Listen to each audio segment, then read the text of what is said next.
Do you guys have any horror stories on your mobile phone with going to a website or using a QR code? I have two. One that just happened to me this week and one that happened to me a couple of months ago. So this is an idea of what not to do, right? That's what this discussion is. Here's what you don't do with your QR code. I got a fax from a roller. We have presses, so I got a fax, had a big QR code on it. Mike, please scan this code, that sort of thing. So I love QR codes, right? I scanned that QR code. Guess what it took me to?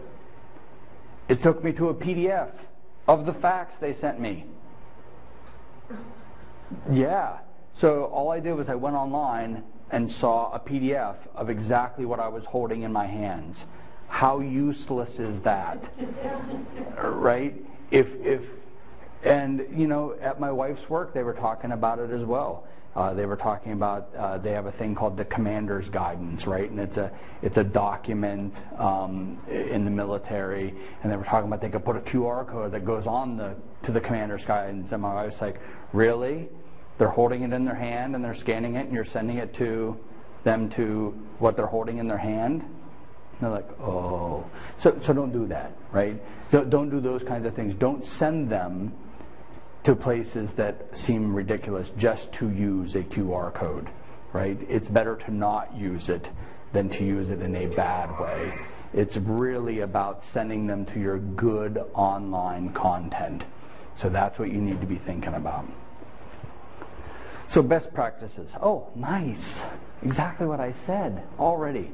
So use the QR codes to send customers to your online content. Before you use QR codes, think about what you offer online. Is it videos? Is it information? Is it white papers? Do you need to create some online content? Those sorts of things. There are different kinds of QR codes. There are QR codes that go online. There are QR codes that make your phone call. There are QR codes that have a bunch of text embedded in them. There are QR codes that have an Outlook appointment in them. So when you scan it, an Outlook appointment pops up and it says, would you like to add this to your calendar? You go, yes. So you don't have an online registration form, but you want people to attend your event. You send them a thing and say, click here to add this to your calendar. Boop, done, right? So now it's on their calendar, on their phone, probably syncs to their Outlook back in the office. I mean, so there are a bunch of different ways that you can use QR codes. It's not about the code, that's just ink on paper. It's about what you're doing with it, okay? Use URL shorteners. Make it legible. If you've got the big messy one, and you'll see them because people don't know that yet, the big messy ones don't get really good scans. People are going to get frustrated. They're not going to scan your codes anymore. Use less characters. That's the URL shorteners. iLink Me, TinyURL, Bitly, any of those work really, really well to make it. If you use a indirect QR code or a managed QR code like we talked about that flows through the database, almost all of those have URL shorteners, right? Because the database address is pretty big. So it is a nice smaller. I lost the word. Succinct was the word I was looking for. Use the managed QR code service. Yes, the other ones are free. And gosh, that's great and it's fun. And if you have a friend that you want to make one and pass it on for like their 40th birthday party and stuff like that, and it's a link to the picture online on their Facebook, that's all fun. But for your business, use the managed one. It could save you thousands of dollars. You may never actually happen to have that experience, and I hope you never do. But if you do, you'll be really, really happy you paid the little bit of money to have the managed service. Plus it allows you to change over time. If you buy out another business and your website changes, you don't have to go back and reprint everything that you put that QR code on, unless it has your brand underwear on it, right? But you know, you can change it on the back end and it will still work. On my business card, this is my mobile card. If I change my cell phone, if I add a new video, if any of my contact information has changed, my title has changed.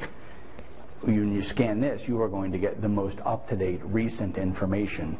It may say one thing one day and be completely different the next, and it's still the same card that you have in your wallet.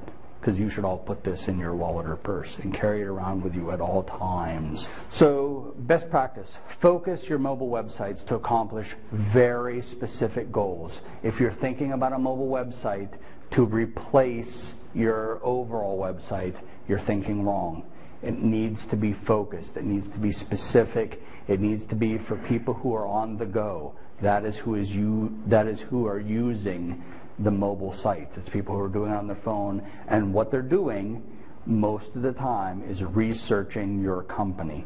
That is why people right now, they're not buying at the moment. Most of the stuff that's being done on the mobile phones is researching, so you want to make that information accessible. So the people who host your website, Sky Limit website guys, right?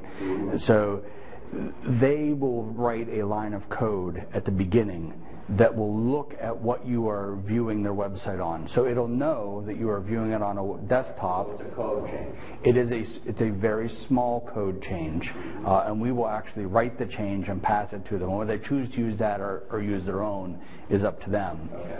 But we make that as easy as possible. And I say we, right? Anyone who is doing mobile sites will make that as easy as possible, right? That is standard practice. I don't want you guys to think that I'm trying to shove us down your throat. It is good standard practice, so that they will help you. We would help you get that information in the hands of your webmaster.